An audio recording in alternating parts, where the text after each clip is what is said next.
యెహోవా యందు భయభక్తులు గల వారి చుట్టూ ఆయన దూత కావలి ఉండి వారిని ఏం చేస్తుంది? రక్షిస్తుంది. యెహోవా యందు భయభక్తులు గల వారి చుట్టూ ఆయన దూత కావలి ఉండి వారిని రక్షిస్తుంది. ఆమేన్. హల్లెలూయా. దేవుని దూత కాపలాగా ఉండే బ్రతుకు ఎవరిది అంటే దేవుని మీద, దేవుని పిల్లలు. చాలా మంది బాప్తిసాన్ని కొరకు వ్యతిరేకిస్తూ ఉంటారు, తిరస్కరిస్తూ ఉంటారు. నేను తెలియజేస్తున్నాను, బాప్తిసం అనేది దేవుని యొద్దకు పరలోక రాజ్యానికి మనల్ని తీసుకువెళ్ళే చక్కటి మార్గం. ప్రభువైన యేసుక్రీస్తు వారి యొక్క మాటల్లో మనం చదువుతాము. యోహాను సువార్త 3వ అధ్యాయంలో ఈ మాటలు రాయబడి ఉంటాయి.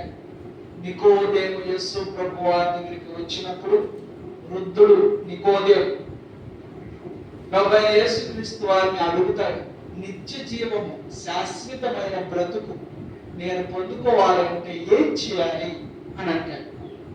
శాశ్వతంగా నేను బ్రతుకుతానే ఉండాలి, నిత్య జీవం కావాలి. నా వయసు అయిపోయింది, చాలా ముసలివాడుని అయిపోయాను, చనిపోతానని నాకు అర్థమైపోయింది. కనుక నేను నిత్యత్వంలోనికి, పరలోకంలోనికి వెళ్ళాలి, అందుకు నేనేం చేయాలి అంటాడు. ఆ మాట యేసు ప్రభు వారు సెలవిచ్చిన మాట, ఒకడు నీటి మూలముగాను ఆత్మ మూలముగాను జన్మించితేనే తప్ప దేవుని రాజ్యములో ప్రవేశించును. దేవుని స్తోత్రం. హల్లెలూయా. యవనస్తులైనటువంటి కుమారుడు కుమార్తెలు కలిగినటువంటి వారికి వారి తల్లిదండ్రుల యొక్క ఆశ ఏమిటంటే బిడ్డలు దైవభక్తిలో ఉండాలి, క్రమశిక్షణలో ఉండాలని ఆశపడతారు. అందుకు రక్షణానందముతో కూడిన బాప్తిసపు అనుభవంలోకి రావాలని కోరుకుంటారు. దాని కొరకు పిల్లలను ప్రేరేపించాలి, త్వరపెట్టాలి, పరలోక రాజ్యానికి వారసులు అయ్యేటట్లుగా వారిని తీర్చిదిద్దారు. దేవుని స్తోత్రం. హల్లెలూయా. ఇంటిలో భోజనాన్ని తయారు చేస్తారు, మీరు అందరి కొరకు వండుతారు, అంతేగాని మీకొక్కరికే వండుకోరు. స్త్రీలు కుటుంబంలో ఉన్నటువంటి ఆ యొక్క భర్త, పిల్లలు అందరి కొరకు వండుతారు. అందరూ తృప్తిగా తినాలని వండుతారు, అందరూ కుటుంబంలో బాగుండాలని కోరుకుంటారు. కనుకనే చాలా చక్కగా రుచికరమైనటువంటి పదార్థాలను ఇంటి వారికి ఆ యొక్క ఇంటి ఇల్లాలు చేసి పెడుతుంది. అలాగే కుటుంబమంతా బాగోవాలని కోరుకున్నప్పుడు, కుటుంబమంతా రక్షణ ఆనందంలో ఉండాలని కోరుకోవాలి, పరలోకపు ఆనందంలో ఉండాలని కోరుకోవాలి. దాని కొరకు బిడ్డల్ని తీర్చిదిద్దాలి, తర్బీదివ్వాలి, వారికి నేర్పాలి, బాప్తిస్మ అనుభవంలోకి రావాలని కోరుకోవాలి. దేవుని స్తోత్రం. హల్లెలూయా. కనుక బాప్తిస్మపు విధానము అనేది దేవుని యొద్దకు, పరలోకపు రాజ్యములో ఉండేటటువంటి ఒక చక్కటి మార్గాన్ని మనకు ఏర్పాటు చేస్తుంది.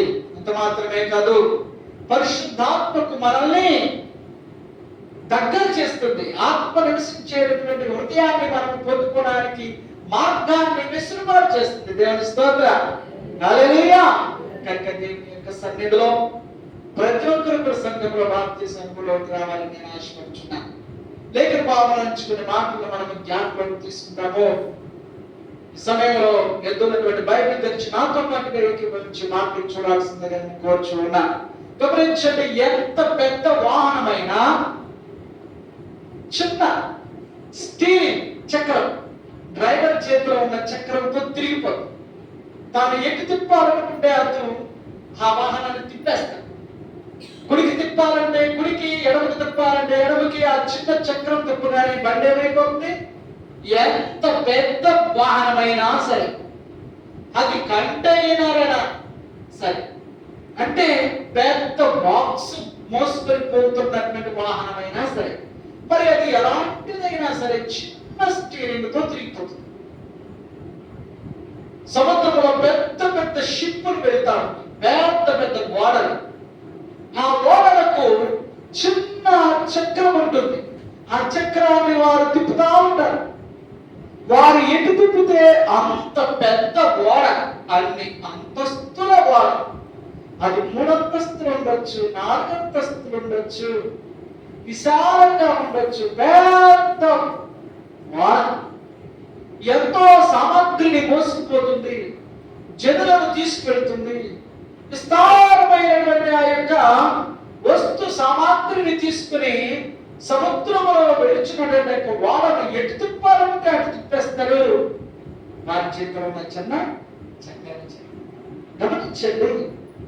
మనుషుని యొక్క జీవితం కూడా దేవుని యొక్క కృపకు అప్పగించుకున్నప్పుడు, దేవుని యొక్క ప్రణాళికకు సమర్పణ చేసుకున్నప్పుడు తన జీవితము ఎక్కడ ఆగాలి, ఎలా సాగాలి, ఏ విధంగా వాడబడాలి అనేది దేవుడు నిర్ణయిస్తాడు. ఆమేన్, హల్లెలూయా.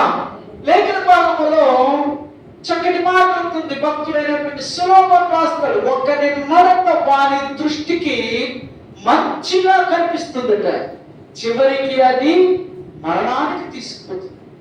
నీ నా మనస్సులో మంచిగా అనిపించినవి మనల్ని మంచి స్థితిలోనికి తీసుకొని పోతారు, మనల్ని ముంచేస్తాయి. మనం అనుకున్నవన్నీ కూడా మనకు మంచి చెయ్యవు. కళ్ళ ముందు కనిపించేదంతా కూడా నిజము కాదు. బాగా తలతల మెరిసిపోతా ఉంటుంది. అలా అని చెప్పేసి బంగారం అనుకోకూడదు. బంగారం కంటే బాగా మెరుస్తుంది రోడ్డు. పోత బంగారం 1 గ్రామ్ గోల్డ్, దాన్ని కళ్ళు మైమర్పించేస్తాయి. అబ్బా ఎంత చక్కగా ఉందో, దగదగలాడిపోతుంది అనిపిస్తుంది. మన నేత్రములకు, మన హృదయములకు అందేటటువంటి ఆలోచనలు, కనిపించేటటువంటి ఆ యొక్క పరిస్థితులు అన్నీ మనకు మంచి చేయదాను. దేవుని యొక్క చిత్తము, దేవుని యొక్క ప్రణాళిక మాత్రమే మనకు మేలు చేస్తుంది, మంచి చేస్తుంది. కనుక ఆయనకు సమర్పణ చేసుకోవాలి. ఆయన ఆధీనములోనికి, స్వాధీనములోనికి మనం పోవాలి. ప్రభువా, నీ క్రమము చొప్పున, నీ ఇష్టానుసారంగా, నీ ప్రణాళిక అనుసారంగా నన్ను నడిపించు, నన్ను నిలబెట్టు, నన్ను వాడుకో. నీ చిత్తము నా పట్ల ఎలా ఉందో అది జరిగించు. నా బిడ్డల పట్ల, నా కుటుంబం పట్ల, నా పట్ల నీ చిత్తానుసారమైన కార్యములను జరిగించు అని కోరుకోవాలి. దేవుని స్తోత్రం. అనగా దేవునికి నిన్ను, నీ బిడ్డలను, నీ కుటుంబాన్ని పూర్ణంగా అప్పగించాలి. సంపూర్ణంగా ఆయన యొక్క స్వాధీనానికి నీ బిడ్డల్ని సమర్పణ చేయాలి. ప్రభువైన యేసుక్రీస్తు వారు కల్వరి శిలువలోనికి ఆయన వెళ్ళబోయే ముందు శిలువను మోసుకుని ఆ యొక్క యెరూషలేము మార్గములో వెళుతూ ఉంటే అనేక మంది కైక సియోను కుమార్తెలు గొల్లమని ఏడుస్తా ఉంటే సుప్రభారా భుజాల మీద శిలువను ఎత్తుకుని అంటారు కదా, అబలరా నా కొరకు మీరు మీ కొరకు, మీ బిడ్డల కొరకు ఏడ్చి ప్రార్థన చేసుకోండి. దేవుని స్తోత్రం. హల్లెలూయా. బైబిల్ గ్రంథంలో చక్కటి మాట ఉంటుంది, ఇదిగో మీ బిడ్డల యొక్క యోగ క్షేమాన్ని కొరకు రేయి మొదలు జామున లేచి వారి కొరకు ఏం చేయండి? ప్రార్థన. నా బిడ్డలు బాగుంటారు, నా బిడ్డలు బాగుంటారంటే బాగా అయిపోతారా? వారి పనులు ఏం చేయాలి? ప్రభువుకి ప్రార్థన చేయాలి. ఎందుకంటే ఆయన దగ్గర జీవం మరణం ఉన్నాయి. బ్రతుకు చావు అనేది దేవుని చేతిలో ఉంది. ఆయన బ్రతికిస్తే ఒకడు బ్రతుకుతాడు. ఆయన చేతిలో నీరా ప్రాణాలు ఉన్నాయి. కనుక ఆయనకు నువ్వు ప్రార్థన చేయాలి. బిడ్డల భవిష్యత్తు కొరకు, నీ భవిష్యత్తు, నీ ఆరోగ్యం కొరకు, నీ కుటుంబ వ్యవస్థ కొరకు ప్రార్థన చేసే దానిలా వాళ్ళ ఉండాలి. ఈ రోజు వారి జీవితాలు పాడైపోయినాయి. వారు ఎలా తిరుగుతున్నారు, ఇలా తిరుగుతున్నారు, నాశనం అయిపోయారు. వారి కుటుంబ వ్యవస్థలు బాగులేదంటే కారణం ఎవరు? నువ్వు సరిగా ప్రార్థన చేయక, నువ్వు ఉపవాసం ఉండి ప్రార్థన చేయక, మోకాలు వేసి ప్రార్థన చేయక, నీ బిడ్డల కొరకు కన్నీ కాచి దానము వాడవు కాదు. అందుకని వాళ్ళ బ్రతుకులు ఈరోజు పైపోయిన ఏడుతూ నిజంగా నీవు బిడ్డల యొక్క యోగక్షేమం కొరకు కొద్దిసేపు మోకాలు వేసి ప్రార్థించి, అయ్యా వారి బ్రతుకులు నీ చేతికి అప్పగిస్తున్నాను, వారు నీ రక్షణ ఆనందంలో ఉండాలి. వారు ఇప్పుడు నా మాట వినేటటువంటి స్టేజ్లో ఉన్నారు. వారు నా మాట వినేటటువంటి స్థాయిలో ఉన్నారు. ఇప్పుడే వారిని నీ వైపు తిప్పుకో, నీ క్రమంలో ఉంచుకోవడానికి అడిగేటి తమ్ముడుగా పండుగగా మనకుండా దేవుని స్తోత్రం. గమనించండి, లేఖన భాగంలో మనకు చదువుతున్న ఎఫెసీయులకు రాసిన పత్రికలో ఇదిగో దేవుని యొక్క సన్నిధిలో, ప్రభు యొక్క కృపలో, ప్రభు యొక్క ప్రణాళికలో మన యొక్క బ్రతుకులు దేవుని చిత్తములో ఆధీనములో ఉన్నాయని చెప్పేసి ఎల్లప్పుడూ కూడా మనము ఎరిగిన వారమైతే ఆయన చిత్తానికి ప్రతిదీ అప్పగించుకుంటాం. దేవుని స్తోత్రం. హల్లెలూయా. లేక పాపం ఈ మాట ఎఫెసీయులకు రాసిన పత్రికలో చూస్తున్నాం. 7వ వచనం 6వ అధ్యాయము, మనుషులకు చేసినట్టు కాక ప్రభువులకు చేసినట్టే ఇష్టపూర్వకంగా. దేవుని స్తోత్రం. హల్లెలూయా. ఎవరికి చేసినట్టు? మనుషులకు చేసినట్టు కాక దేవునికి చేసినట్టే ఇష్టపూర్వకంగా. 6వ వచనంలో చదువుతాక, పిల్లలారా ప్రభువునందు మీ తల్లిదండ్రులకు విధేయులై ఉండండి, మీ తల్లిదండ్రులను సన్మానించండి, దీర్ఘాయుష్మంతులు ఒక చక్కటి భవిష్యత్తు ఉండడానికి. తండ్రులారా మీ పిల్లల యోగక్షేమాలు కోరుకోండి, వారి కొరకు విజ్ఞాపన ప్రార్థన చేయండి, కనిపెట్టి ప్రార్థన చేయండి, వారు రక్షణానందంలో ఉండాలని మీరు ప్రార్థన చేయండి, వారి తలంపులకు కావలి కాయమని అడగండి. ఫిలిప్పీయులకు రాసిన పత్రికలో మనం చదువుతాము. ఆ యొక్క 4వ అధ్యాయంలో మనం చూస్తాము. 6వ వచనం చూడండి. దేని గురించి యోచించబడకుడి గాని ప్రతి విషయంలోనూ ప్రార్థన విజ్ఞాపన చేత కృతజ్ఞతాపూర్వకంగా మీ విన్నపములు దేవునికి తెలియజేయండి. అప్పుడు దేవుడు మీ తలంపులకు కావలి కాస్తాడు. దేవుని స్తోత్రం. దేనికి కావాలా? మీ తలంపులకు, మీ బిడ్డల తలంపులకు. మనుషులు ఇక్కడే ఉంటారు, మన ఆలోచన ఎక్కడికో వెళ్ళిపోతుంది. ఆ రోజుల్లో ప్రయాణించినంత స్పీడు మరి ఏ వాహనము ప్రయాణించదు.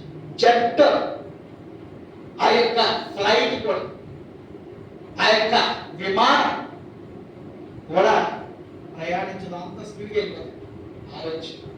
ఆలోచన చుట్టూ కాపలా కాసేటటువంటి స్థితి దేవునికి ఏముంది? దేవుని స్తోత్రం. హల్లెలూయా.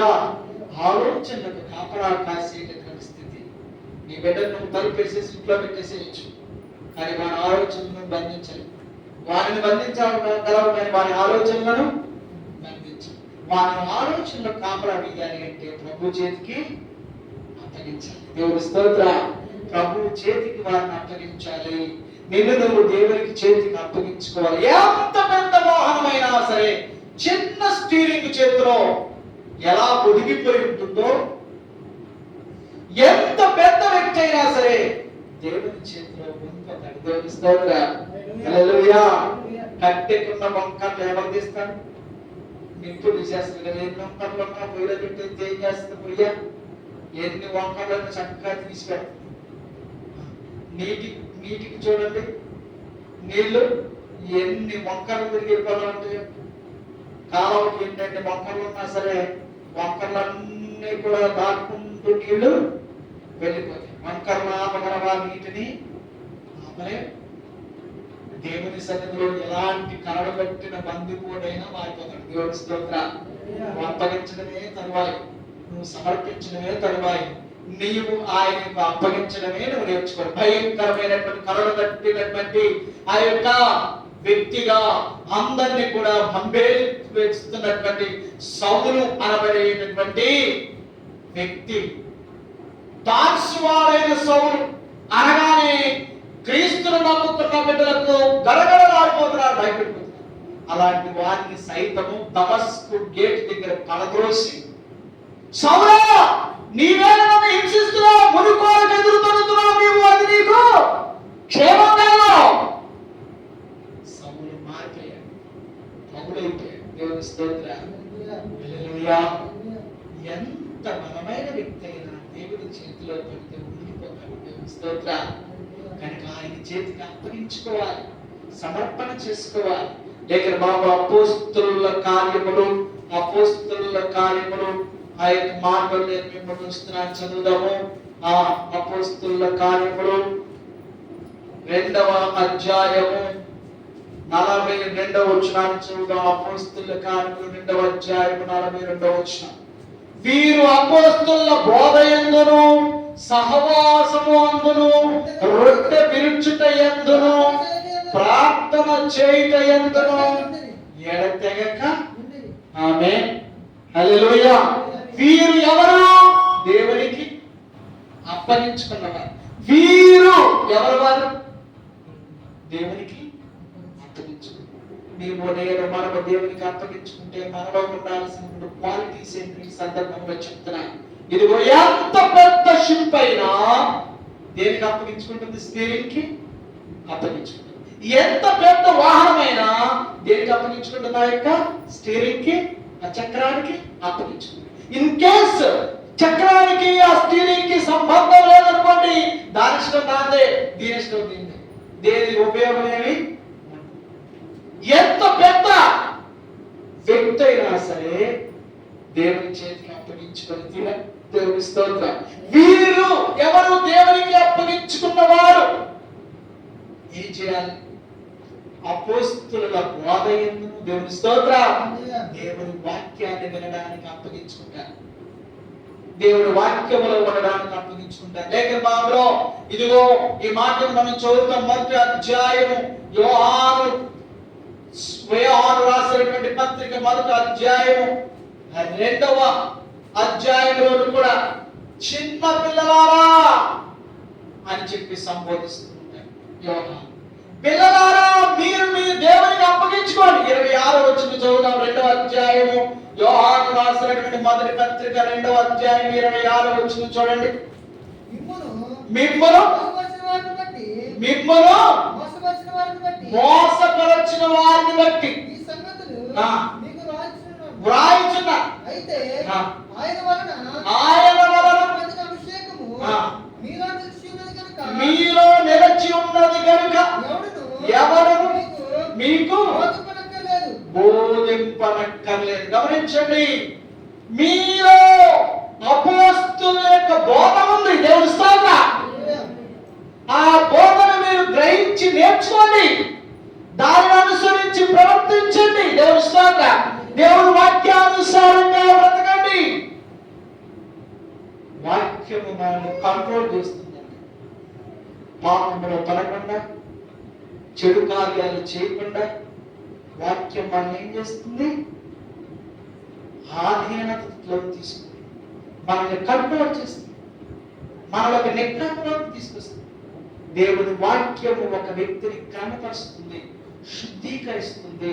దేవుని వాక్యము శ్రేష్టమైనటువంటి స్థితిలోకి నడిపిస్తుంది.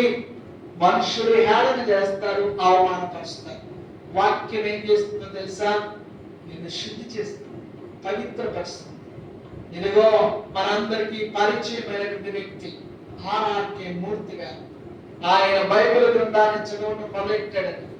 ఆయన బైబిల్ గ్రంథాన్ని చదవడం ప్రారంభించింది ఎందుకు అంటే, ముఖ్య ఉద్దేశం ఏమిటి అంటే, బ్రాహ్మణ కుటుంబంలో నుంచి వచ్చిన ఆనాకే మూర్తి గారు బైబిల్ చదవాలి అని ఎందుకు అనుకున్నాడు? బైబిల్లో తప్పులు పట్టుకుని ఆ తప్పులను బట్టి క్రైస్తవులను హింసించాలి అని బైబిల్ చదవడం. బైబిల్ చదువుతా ఉంటే బైబిల్ లో తప్పులు వెతుకుదామనుకున్న ఈయనలోనే తప్పులు వెతుకుతా ఉంది బైబిల్. అలాంటి ఎలాంటి అంటుంది ఏంటిది? బైబిల్ బైబిల్ నేను దీనిలో తప్పులు వెతుకుదామండి, ఇది నా తప్పులు వెతుకుతుంది అనుకున్నాను. గమనించండి, తన తప్పులను బట్టబయలు చేసింది బైబిల్. ఇదిగో దేవుని వాక్యము నీకు బోధిస్తా ఉంది, నువ్వు ఇలా ఉండాలి, ఇలా నడవాలి, ఇలా ప్రవర్తించాలి, ఇలా నీవు క్రమశిక్షణాత్మక స్థితిలో ఉండాలని చెబుతుంది బైబిల్. నీ మాట వినకపోయినా దేవుని మాట వింటాడు. దేవుని మందిరానికి నడిపిస్తే దేవుని స్తోత్రం. ఎందుకో తెలుసా? దేవుని వాక్యము ఒక హృదయాన్ని చొచ్చుకొని లాగెళ్ళిపోతుంది. దేవుని స్తోత్రం. కానీ ఒక హృదయాన్ని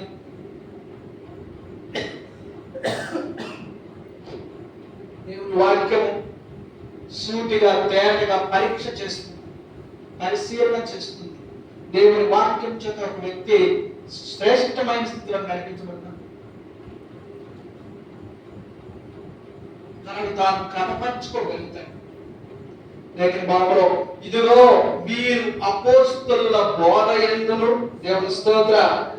అపోస్తుల యొక్క బోధ ఎందు వారిని వారు క్రమపరుచుకుంటూ ఉన్నారు, చక్కపరుచుకుంటూ ఉన్నారు. ఈ రోజు నాకేం బోధించబడి దాని ద్వారా నేను సరి చేసుకోవాలి, క్రమపరుచుకోవాలి, శుద్ధి చేసుకోవాలని చెప్పి లేక బాబు ఆ మాట చూడు, మీరు అపోస్తుల బోధ ఎందును, రెండు సహవాసం ఎందును. రెండవది ఏముండాలి మనకి? సంఘముతో సహవాసం ఉండాలి, బోధన వినాలి, వాక్యానుసారంగా నడుచుకోవాలి, మంచి సహవాసము సంఘంతో కలిగి ఉండాలి. దేవుని మందిరములకు వస్తూ సహవాసముతో కూడిన స్థితిని మనం కలిగి ఉండాలి. మంచి సహవాసం, వాక్యంతో కూడిన సహవాసం, భక్తి సహవాసం, చెడు సహవాసం కాదు. గమనించండి, 10 మంచి మామిడి పళ్ళ మధ్యలో కుళ్ళిపోయిన మామిడి పండు పెట్టండి. ఈ కుళ్ళిపోయిన మామిడి పండు 10 మామిడి పండును ఏం చేస్తుంది? కుళ్ళిపోయేటట్టుగా చేస్తుంది. హాస్పిటల్కి వెళ్ళినటువంటి పేషెంట్ దగ్గర చూసుకోవడానికి ఆరోగ్యకరమైనటువంటి వ్యక్తిని ఒకరిని పెడతారు. ఆ పేషెంట్ బాగయ్యే లోపు ఆ పేషెంట్ ను చూసుకోవడానికి వెళ్ళిన వారు పేషెంట్లు అయిపోతారు. అనుభవం ఉందా మీకు? ఎందుకు అంటే అక్కడ ఉన్న వాళ్ళంతా పేషెంట్లే. ఈ చూసుకోవడానికి వచ్చిన వాడు ఆరోగ్యవంతుడు. నిదానంగా ఇతర ఆరోగ్యం కూడా ఏమైపోతుంది? సరిగా నిద్ర కింద పడుకోవాలి. ఏంటంటే నారాయాత్రలు ఏ సమయంలో ఏ సమయంలో ఈ పేషెంట్ చూసుకొని ఈ టెక్నిక్ బట్టి నిదానంగా ఈ ఆరోగ్యకరమైన వ్యక్తి యొక్క ఆరోగ్యం కూడా అనారోగ్యంగా ఏర్పడుతుంది. మంచి సహవాసం లేకపోతే పారిపోతారు. దుష్ట నడవడిక మంచి నడవడికను చెరిపేస్తారు. దుష్ట నడవడిక మంచి నడవడికని చెరిపేస్తారు. మా పిల్లలు మంచోళ్ళు బంగారం అంటారు, వీళ్ళంతా రోడ్డు మీద పెడతారండి. ఈ బంగారం మీద అందరు కళ్ళు పడుతుంది, అందరు కళ్ళు పడి అది మంచి బంగారం కదా, మంచి బంగారం. కారణం ఏమిటి? సహవాసం. మనం అనుకుంటాం కదా, వాడి సహవాసం బట్టి చెడిపోతాడేమో, వీడి సహవాసం బట్టి చెడిపోతాడేమో, ఇదిగో అడ్డీలు చెడిపోతాడేమో, వీడితో మాట్లాడి చెడిపోతాడేమో, అయ్యో బాబోయ్ అని బాధపడుతూ ఉంటాం. వాడు చెడిపోకుండా ఉండడానికి నువ్వు మంచి సహవాసంలో వాడు పెట్టాలి. అనగా దేవుని యందు భయభక్తులు గల స్థితిని నువ్వు బోధిస్తూ ఉండాలి. వాక్య క్రమంలో బోధిస్తున్నావు. దేవుని స్తోత్రం. రోజున మంచి యవనస్తులు దొరకడం కరువైంది, చాలా కరువైంది. ప్రభు సన్నిధిలో ఏ అలవాటు లేకుండా క్రమశిక్షణాత్మకమైన రీతిలో బ్రతుకుతున్నటువంటి ఆ యొక్క జీవితాలు చాలా తక్కువగా ఉంటున్నాయి. కారణము దుష్ట నడవడిక, దుష్ట సహవాసము లోకములో ఎక్కువైంది. కనుక దేవుని యొక్క క్రమశిక్షణాత్మకమైన స్థితిలో మన బిడ్డలను పెంచడానికి మంచి సహవాసాన్ని, సంఘముతో సహవాసాన్ని కలిగి ఉండాలి. వీరు అపోస్తలుల బోధ యందును సహవాసం యందును రొట్టె విరుచుట యందును. దేవుని స్తోత్రం. సహవాసం తర్వాత మొదట బోధన వినాలి, రెండవది సహవాసం చేయాలి, మూడవది ఏం చేయాలి? బాప్తిస్మ అనుభవానికి వచ్చి రొట్టెలో పాల్గొనమన్నారు. దేవుని స్తోత్రం. అనగా దేవుని వాక్యముతో కూడినటువంటి బల్లారాధనలో ప్రభు యొక్క బల్లలో భోజన బల్లలో పాల్గొంటున్నారు. అది మన పిల్లలకు మనకు నేర్చుకో. వీరు అపోస్తలుల బోధ యందును సహవాసం యందును రొట్టె విరుచుట యందును. లేఖనాల కీర్తన గ్రంథము 133వ కీర్తన మొదటి చరణంలో మనం చదివితే 133వ కీర్తన మొదటి చరణాన్ని చూద్దాం. చూడండి. సహోదరులు ఐక్యత కలిగి ఉండుట ఎంత మేలు, ఎంత మనోహరము. దేవుని స్తోత్రం. మంచి సహవాసము కలిగి ఉండటం ఎంత మేలు. మంచి సహవాసం, మంచి సహవాసంలో వారిని పెంచేటటువంటి వారిగా మనం ఉండాలి. లేఖనాల కొరింథీయులకు రాసినటువంటి 2వ పత్రిక 11వ అధ్యాయము 23వ వచనాన్ని చూసినట్లయితే అక్కడ పౌలు భక్తుడు రాస్తూ ఉన్నాడు కదా, ఇదిగో చక్కటి రీతిలో నిన్ను నువ్వు సరి చేసుకుని బల్లలో ప్రవేశించు. ఆయన అప్పగించబడిన రాత్రి 1 కొరింథీయులకు రాసిన పత్రిక 11వ అధ్యాయం 23 ఒక రొట్టెను ఎత్తుకొని కృతజ్ఞతాస్తుతులు చెల్లించి దానిని విరిచి వారికి ఇచ్చాడు. ఎందుకు వారికి ఇచ్చాడు? వారు మంచి బోధ యందు ఉన్నారు, 2 సహవాసం యందు ఉన్నారు, 3 రొట్టె విరిచే విషయంలో క్రమంగా ఉన్నారు. దేవుని స్తోత్రం. హల్లెలూయా. కొంతమంది రొట్టె విలువ చేయనటువంటి స్థితికి చాలా వేగిన పడతా ఉంటారు. ఈరోజు మంగళవారం కదా, ఫస్ట్ ఆదివారం కదా, నెలకి ఎంతమంది పరుగులు తండాలుగా వస్తారంటే చెప్పలేదు. ఈరోజు మీరు వస్తే కూర్చోడానికి ఖాళీ ఉంది, బయట నిలబడాలి, అలా నిలబడాలి, స్థలం ఉందో. దేవుని స్తోత్రం, హల్లెలూయా. కారణం ఏమిటి? ఏదో పాడుకుంటున్నాం, అమ్మో వాళ్ళలో పాడుకుంటున్నది ఎట్లా? దేవుని యొక్క సన్నిధిలో రొట్టె విరుచుటయందు, ఆమేన్, హల్లెలూయా. దేవుని బలలో నేను పాడుకుంటూ పొందుకోబోతే దేవునిలో నాకేం లేదు, పాలు లేదు. పరలోక రాజ్యంలో నాకు పాలు లేదు. కనుక బాప్తిజం అనుభవం అనేది అవసరం. రొట్టె విరుచడం అనేది క్రైస్తవురానికి అవసరం. అది దేవుని యొక్క పరలోక రాజ్యంలో నీకు స్థానాన్ని ఇస్తుంది. దేవుని స్తోత్రం, హల్లెలూయా. గమనించండి, తదుపరిది ఆ యొక్క బోధనందులో, సహవాసమందులో, రొట్టె విరుచుట యందును, ప్రార్థన చేయుట యందును, ఆమేన్, హల్లెలూయా. ప్రార్థన చేయుట యందును. నాలుగవది, ఒక బలమైన వాహనం ఎలా ఆధీనపరుస్తుందో స్టీరింగ్ ద్వారా క్రైస్తవ జీవితం ఈ నాలుగు అంశాల ద్వారా స్వాధీనపరచబడి ఉండాలి, ఆధీనపరచబడి ఉండాలి. దేవుని స్తోత్రం. ఒకటి బోధ యందు, రెండవది సహవాసం యందు, మూడు రొట్టె విరుచుట యందు, నాలుగు ప్రార్థన యందు మనం కట్టబడి ఉండాలి. మనము వాటికి బంధించబడి ఉండాలి. వాటితో మనము అనుసంధానం చేయబడి ఉండాలి. అప్పుడే దేవుని యొక్క సన్నిధిలో మనము బలమైన పాత్రలుగా వాడబడతాం. ప్రార్థన యందు ఎడతెగక ఉండిరి వీరు దేవుని యొక్క పిల్లలు. దేవుని స్తోత్రం. దేవుని యొక్క కుమార్తెలు దేవుని సన్నిధిలో ఉండేవారు. బోధ యందు, సహవాసం యందు, రొట్టె విరుచుట యందు, ప్రార్థన యందు ఎడతెగక ఉండాలి. ఇది గుర్తొచ్చినప్పుడు, అవసరమైనప్పుడు, కుదురున్నప్పుడు, లేక మనకి ఏదో ఒకప్పుడు కాదు, ఎడతెగక ఉండాలి. ఎడతెగక అంటే ఏంటి? తెగిపోకుండా, బలంగా. వీరు బోధ యందును, సహవాసం యందును, రొట్టె విరుచుట యందును, ప్రార్థన యందును ఎడతెగక. దేవుని స్తోత్రం, హల్లెలూయా. ఇది క్రైస్తవ జీవితంలో కావలసినటువంటి ప్రధానమైనటువంటి విషయం, ప్రధానమైనటువంటి స్థితి.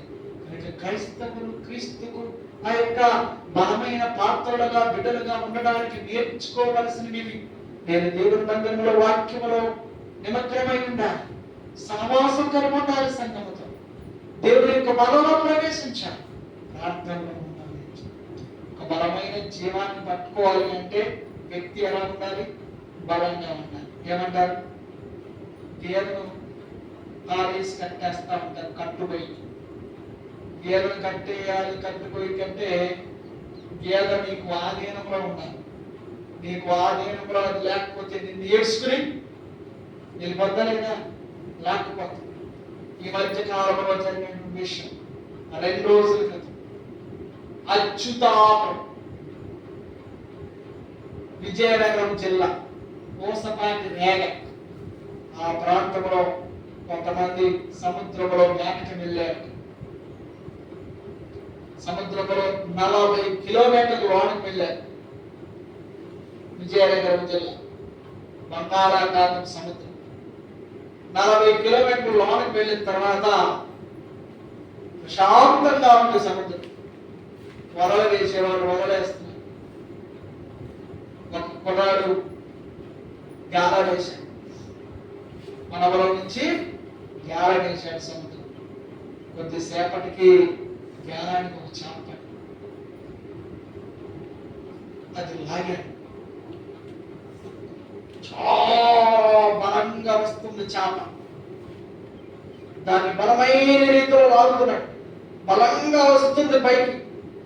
ఒక్కసారి పైకి తలాక ఎత్తింది. అందరూ అమ్మో పెద్ద చేప అన్నాడు. లాగు అని చెప్పేసి గబాలు ఈ అనుకున్నప్పటికీ కూర్చు గుంజింది ఆ చేప. 100 కిలోలు బరువుండే ఆ చేప ఈ గుర్రాన్ని లాగితే సముద్రంలో అలా పెట్టాడు. కొమ్ము కూర చేపకే 100 కిలోలు పైనే ఉంటుంది. క్షణాల్లో పడిపోవడం. మిగతా కుర్రాళ్ళు పట్టే వాళ్ళందరూ దుక్కి వెతికినా ఆ చూపి లేదు.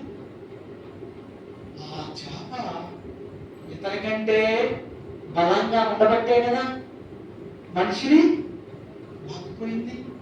ఈ రోజున నీవు భక్తి జీవితంలో బలంగా లేకపోతే, నీవు భక్తి జీవితంలో స్థిరంగా లేకపోతే, నిన్ను పాడు చేసే వాళ్ళు బలంగా ఉంటే, నిన్ను లాక్కుపోయే వాళ్ళు బలంగా ఉంటే ఆటోమేటిక్గా లాక్కుపోతారు. కనుక వాళ్ళు లాక్కుపోక ముందే ఈ బిడ్డల్ని నీవు దేవుని యందు బలవంతులు కావాలి, దేవుని యందు స్థిరంగా ఉండాలి, వాక్యంలో కట్టబడాలి, వాక్యంతో వారిని క్రమశిక్షణ స్థితిలో పెట్టగలగాలి. అట్టి కృప మనందరికీ కలుగును గాక. ఆమె ప్రార్థన చేసుకుందాం. దయచేసి అందరితో ప్రారంభించుదాం.